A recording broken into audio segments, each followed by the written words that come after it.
Sur ce que vous avez dit à propos de l'événement triste de Bukavu, mais je dois juste rappeler ici que vous avez vu qu'il y a quelques jours, comme une forme de parade nauséabonde où on présente des policiers, des militaires de force, encore une fois, sous la contrainte, en disant que, voilà, on les a retenus.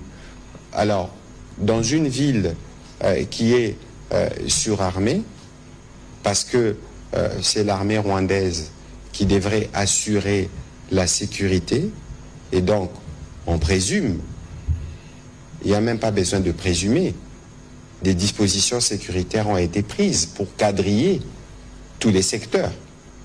Et donc, à quel moment on pouvait laisser de l'espace à des gens qui viendront agir après la tenue du meeting?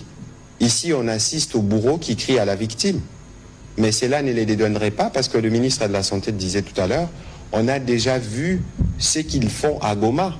On a vu ce qu'ils font à Bukavu quand ils sont arrivés.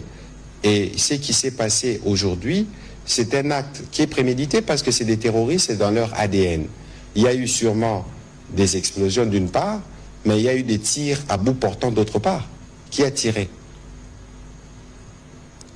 Évidemment, il y aura... Mais tous ces éléments, c'est des éléments qui intéressent au plus haut point notre justice, mais aussi la Cour pénale internationale, mais aussi la mission qui viendra dans le cadre du Haut Commissariat pour le droit de l'homme, parce que tous ces faits doivent être élucidés. Comment vous pouvez imaginer, nous, vous voyez le ministre de la Santé qui se mobilise tous les jours pour s'assurer que nous apportons le soutien, les réconforts à nos populations, comment vous pouvez imaginer que le gouvernement soit derrière un tel acte? Tout ça, c'est du poison rwandais. Comme je vous dis et le répète, c'est du poison rwandais qui vient dans un strict objectif. Et d'ailleurs, il faut considérer, parce que nous connaissons les intentions. C'est pour ça que nous continuons au front diplomatique à continuer pour qu'il y ait davantage des sanctions. Nous connaissons les intentions, nous connaissons aussi le prétexte.